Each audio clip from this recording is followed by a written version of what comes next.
Во Амзабегово кај Свети Николе денес во употреба е пуштена најголемата соларна централа во државата, изјави на отварањето Игор Копривникар, председател на управниот одбор на ГЕМИ. На производство на енергија на соларната електрана на ГЕМИ од 17 мегавати, која ще е лоцирана во селото Амзабегово, во област Амзабегово, во Свети Николе. Ова е најголемата соларна електрана што досега ГЕМИ ја има изградено и исто така, во исто време, тоа е најголемата соларна електрана општо во Република Северна Македонија.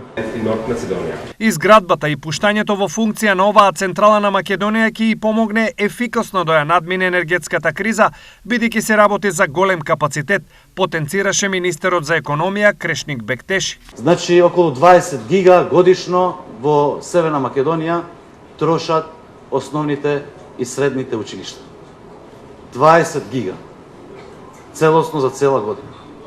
Само со една ваква инвестиција ќе ги покриеме основните и средните училишта. Фотоволтаичната централа во Амзабегово има исклучителна важност за економијата и развојното сценарио на оваа влада, изјави премиерот Димитар Ковачевски. На овој начин ќе се бориме за секој денар нова странска инвестиција, чекор по чекор, инвестиција по инвестиција, за да нашиот енергетски сектор го направиме независен, меѓутоа и енергетски сектор кој што ќе се базира на обновливи извори на енергија.